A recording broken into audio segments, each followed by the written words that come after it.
everybody, Gina DeLuca here. All right, today I am doing a straight bore. Surprise, surprise. I have a combination of colors I don't believe that I have used before. That's kind of the fun thing about the straight pours is the colors will react differently depending on which paints you're using. So sometimes, like if I use copper, sometimes I'll get these crazy looking, almost like flower looking cells or like the top of a jellyfish. And then sometimes it'll attach to another color and I'll get Boulder cells instead. So it's always fun to, you know, test out all of these different combinations and see what kind of magical effects you can get. So the colors we are using today are Artist Loft Aqua Green. This lighting is just atrocious. I still can't get this lighting right. The Americana Decor by DecoArt Metallics in soft gold. DecoArt Americana Decor Metallics in rose gold. And in copper. These paints have been mixed 1 part paint to 2 parts Floetrol. And that mixture is then thinned until I get the consistency that I'm looking for, which is, it's about a 2 on my consistency scale. If I can show this to you while there's no shadow, I will get this right eventually. I'm trying a different lighting setup situation every video and it's just not really, still not there. But it makes a mound, but it disappears very quickly. So this is a 2 on my consistency scale. Before we get started, have you seen the Fluid Art Inspiration cards? If you have, you can fast forward about a minute, unless you're watching this live on the premiere, and if you are, my apologies. But if you have not seen them, what we have are 52 cards. There are 42 technique cards. Each technique card has an associated video here on YouTube. This is the picture of that particular technique.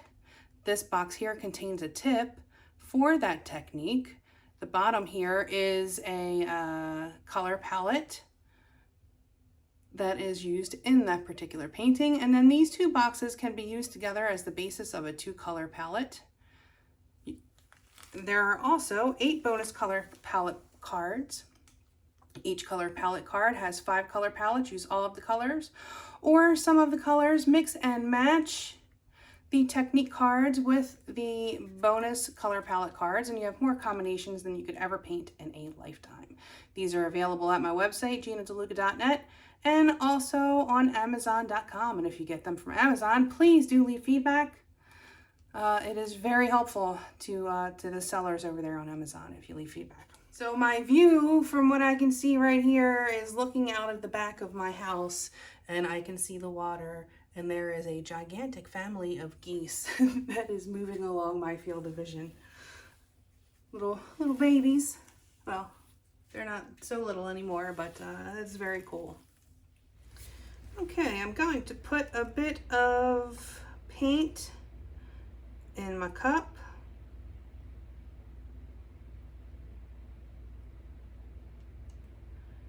I'm doing about 2 ounces. Okay.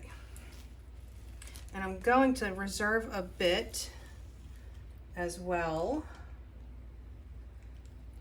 after my base coat. I'm going to make sure there's a bit left in the cup.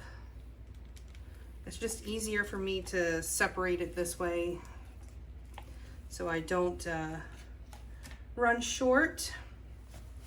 But I want to leave a bit for it to have an opportunity so I can put some on top, basically. I can't talk today, I'm sorry. I only had 1 coffee today.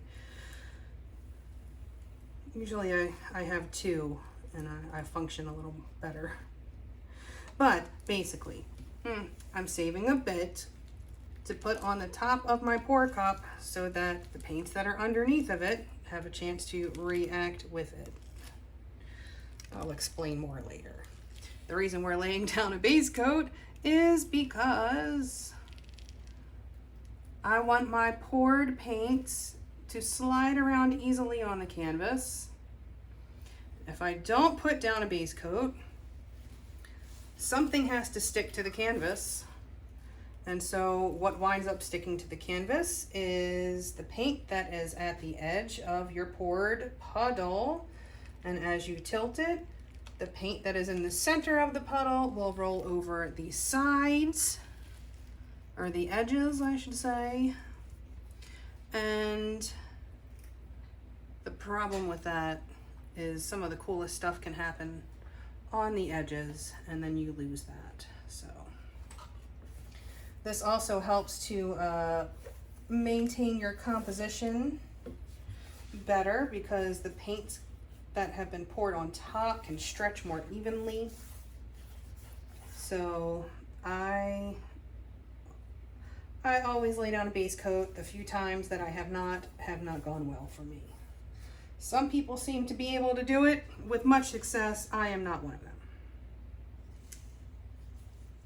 All right, my base coat is down and I am going to put some paint in a cup. Okay, the first color I am going to start with is the one with the most contrast to the green, and that is going to be the copper. My inspiration for these colors is kind of the Statue of Liberty or something of the sort. Patinaed copper is what I was going for theoretically. Always check your consistency before pouring it into your cup. The sauce may thicken upon standing. I am pouring from up high because I want these paints to sink and blend with each other. So the DecoArt paints dry very matte,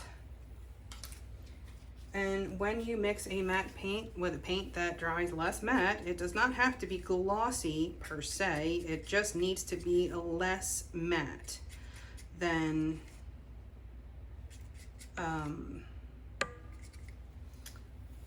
your background color. This needs a drop of water. I don't know if did I mention that I use a concoction for the thinning of my paints. It's 10% water, I'm sorry, 10% Floetrol to 90% water. Just enough so that it does not over thin. It's a lot easier to over thin your paints with straight water. Okay, coming from up high.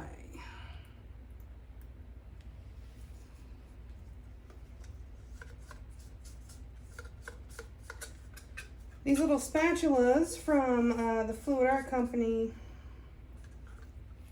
are awesome for getting these paints out of the cup.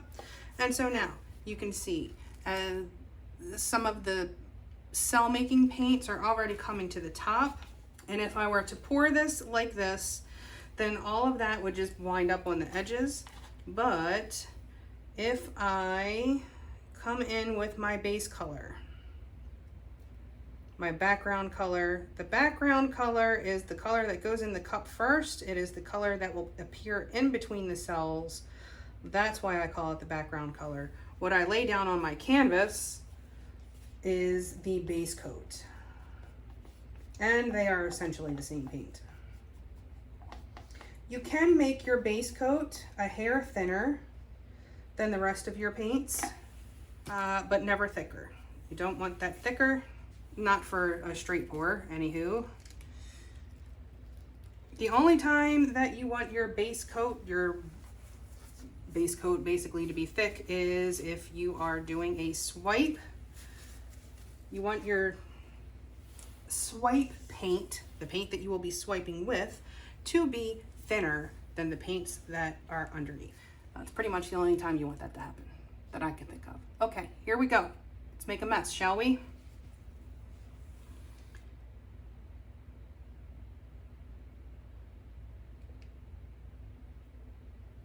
I'm going to do this one. I'm going to let this pour more slowly than usual.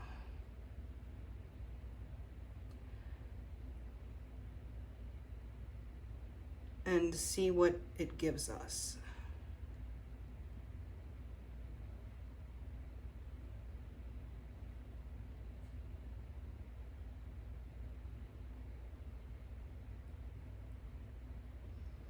If you have a shaky hand, it is okay to steady with the other hand. I certainly do that myself, as I am right now.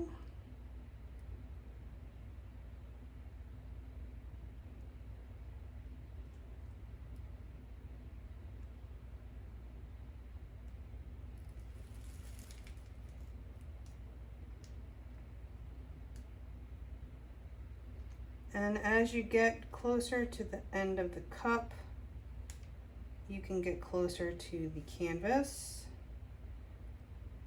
and that will give you better control.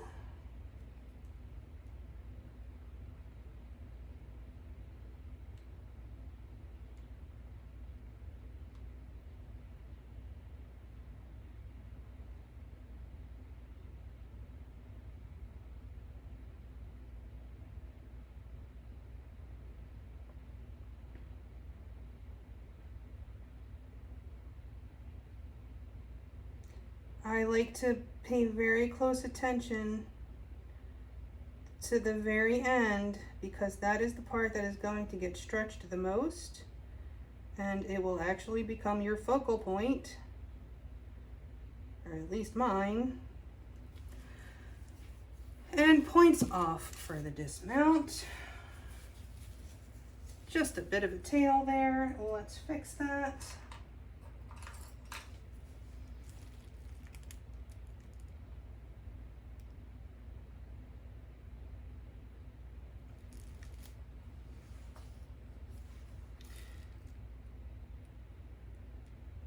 It is better to fix it before you tilt. Okay, now this technique creates a ton of bubbles. Pull out old Bernie 2 times and give these bubbles a torch. Doesn't hurt to hit your base coat again.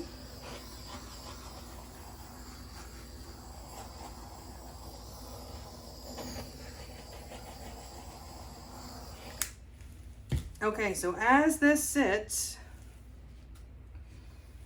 more cells will likely pop up. Maybe, we'll see, perhaps.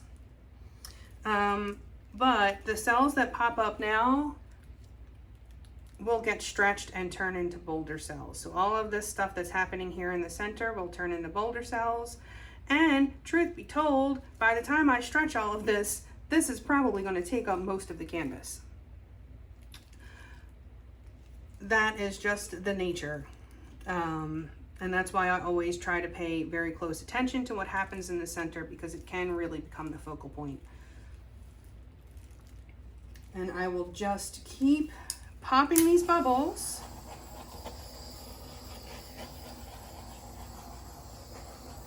Quite often, it doesn't appear to be in this particular case quite as much, but quite often when you are popping those bubbles, the bubbles are, some of the bubbles are from the layers underneath this top layer. And when the bubble pops, it has brought a bit of the paint from below with it. And with this particular technique and these particular paints, what is happening is called a hydrophobic effect. This is not necessarily the Rayleigh-Taylor instability, which is the difference in densities causing cells. This is a reaction between a matte paint and a less matte paint, glossier paint. Doesn't have to be a high gloss paint. It just needs to be glossier than the matte paints. And I also always use an opaque. That makes a difference too with these reactions. So we just keep popping the bubbles. Patience is a virtue. I don't necessarily think I'm gonna have any more of these cells popping up. I think these Boulder cells are the ones that I'm going to have, although I do see some copper popping up in there, so not giving up total hope. And I probably will get some pop-up cells. So these are the Boulder cells. Pop-up cells, I think some people call them pearl cells. They happen, for me, the way that I pour, for some reason, I generally get Boulder cells on one side and the pop-up cells on the other. But I did do a good twist on this. I did a full twist here, just about. So the pop-up cells could pop up anywhere. But typically they show up on the edges, and the more you stretch it, the more those cells will pop up. The first painting where I had that happen was in video number 15, which I think is technically the first straight pour. And then number 16 was the first time I got Boulder cells. So two different effects from the same technique, very different kinds of cells, and it all depends on the paints that you're using together. For the most part, I used the same paints in both of those paintings, but there was one color taken out, I believe, and then a different color was added. I think I added the orange in number 16, and then that gave me the Boulder cells because the magenta and the yellow and the orange attached to each other and created this amazing thing I named the Eye of Sauron. And then the first one was mostly yellow pearl cells. They were both accidents. And the yellow pearl cells, I named that one lily pads. But it was very interesting that you know, the two main kinds of cells that I get in a straight pour, it was like they were discovered back to back and completely separate on these giant canvases, and it was amazing. And if you haven't seen those videos, definitely go check them out. As far as I know, that was the birth of the straight pour. I mean, if someone did it before I did, I didn't see it and don't know what it's called. But I named the straight pour because it was pouring it straight out of the cup. I wasn't doing a ring, and there was also no silicone in it, so there were no additives. It was just straight paint, so to speak. I mean, of course, with Floetrol, but not with a cell making additive. And that's why I named it the straight pour. Okay, there it is. The history of a straight pour.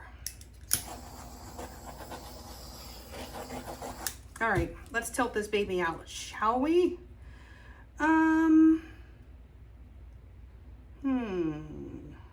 I think I'm coming this way first. Unprecedented. Oh, I don't know. Hold on.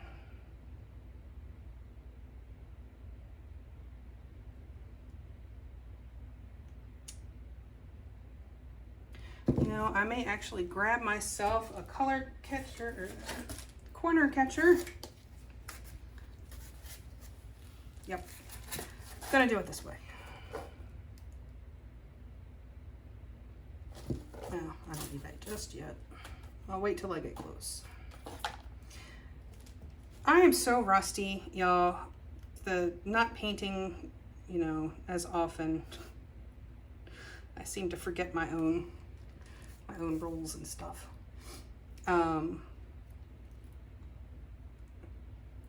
The house is I'm almost done with the house, getting it to a place where I'm happy with it. Moving by yourself is it's a lot of work. Faux show. Now I'll grab the corner catcher.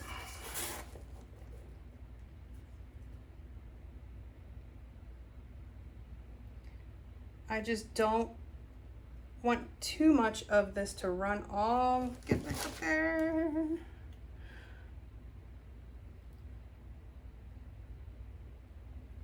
Okay. The first corner is always a doozy. It seems like you lose the most paint on that first corner. All the subsequent corners, you can kind of actually make a bit of a corner so you can maintain more.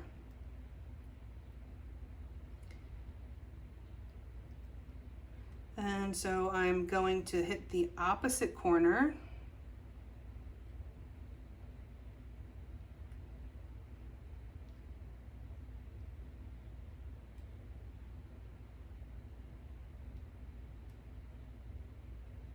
Patience is a virtue.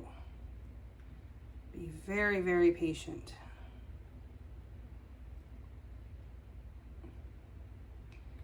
You will find that the more patient you are, the more successful paintings you will wind up with.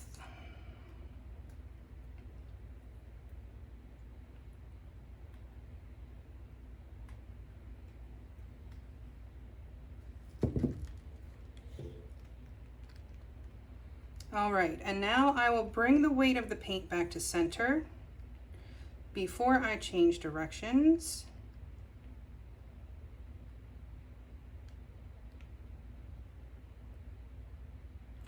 And you can tell where the weight of your paint is by where it seems to be moving the fastest.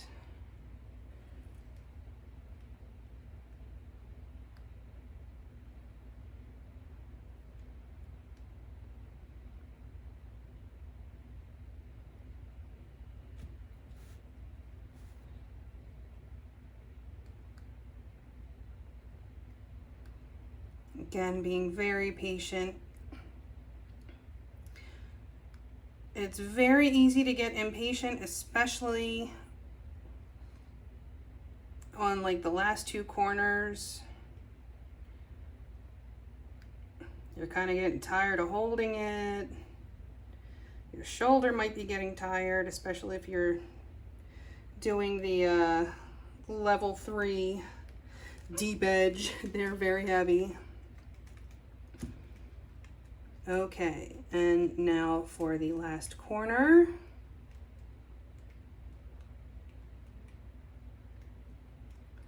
And this is going to move even slower because you've tilted a lot of the paint off. Just wipe my hands so painting doesn't slip out of my fingers.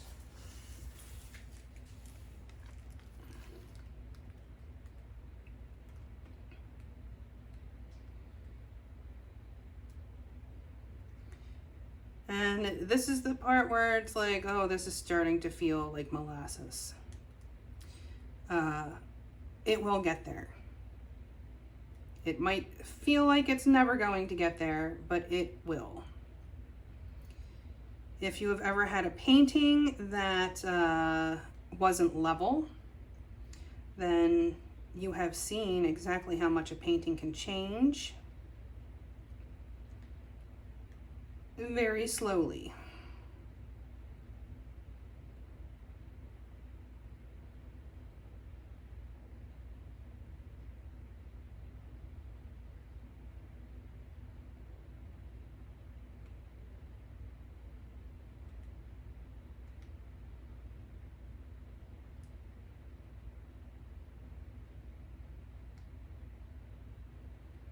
Very, very slowly.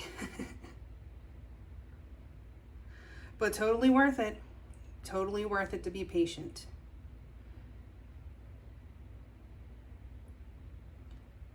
The faster you tilt, the more likely it is that you're going to start getting wobbles I'm gonna call them speed wobbles.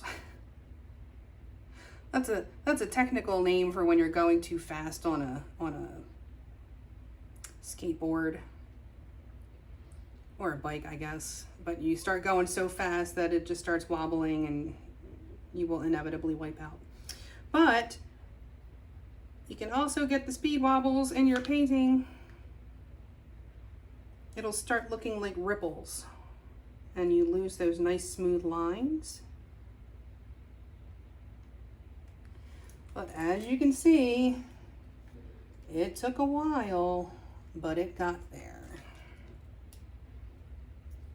Let me just even this out a bit.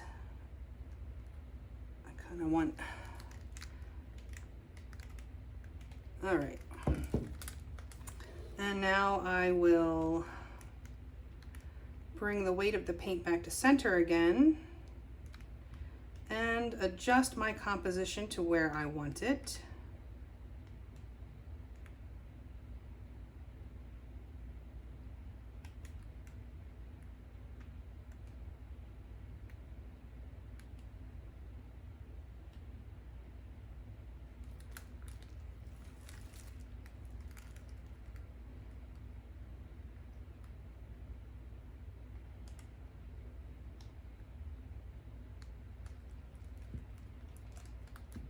Okay, I think that's it. Yes, very happy, very happy.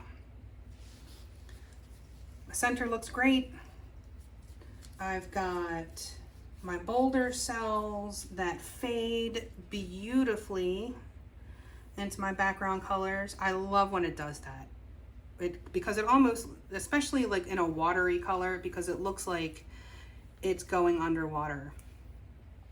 Very cool. The contrast between the copper and the green is primo, digging. I've got my pop-up cells that are coming up on this side like I had anticipated. I don't know why it comes out that way, it just does. And yeah, so I'm gonna let this sit. I'm gonna let it do what it does, and then there's more cells are gonna pop up. And then I will bring you in for a close-up. Back in a few. Okay, here it is. Very happy with this one. Very, very happy.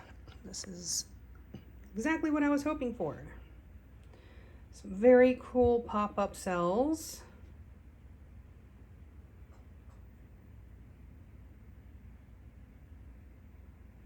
The copper against that green is just a beautiful contrast. And then some of that rose gold and soft gold blended in there. Beautiful blended cells.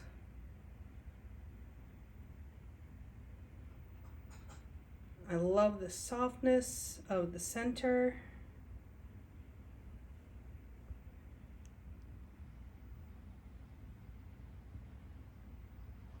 But then like the very center has a more contrast. It's almost like this part is sitting above water. And then the area around it, all of that stuff is sitting slightly below the water. So it's not as bright. That's just kind of how my brain views that. But there it is. Very, very happy with this piece. I hope you enjoyed. I hope you learned something. Please do like, share, and subscribe and all that good stuff. Do check out the description box below for links to my PayPal tip jar if you feel so inclined. Help me stay stocked up in supplies so I can keep bringing you the groovy content. That is so cool. I love when it fades out like that.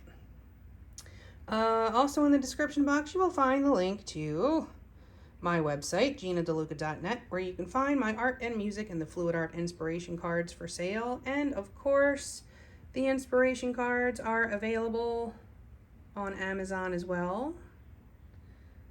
And also you will find the link to all of my affiliates. So DecoArt, these magical cell making paints.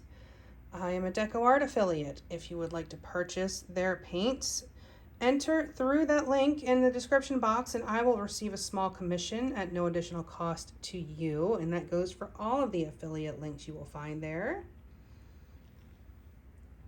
And the website usually has more colors available than you will find in the store. So be sure to check that out. The entire DecoArt Americana line, the satin enamels, the metallics, the matte metallics, they all make cells. So far, everything I've tried. Also, you will find in the description box, did I say our Facebook group? Join our Facebook group. Go make some art. Post your masterpieces, ask your questions, get some inspiration. A good time is had by most. It is the internet after all, you know. But yeah. So I think that's it. I think that I said everything. All right. That is it for me for today. I hope y'all have a beautiful day. Now go make some art.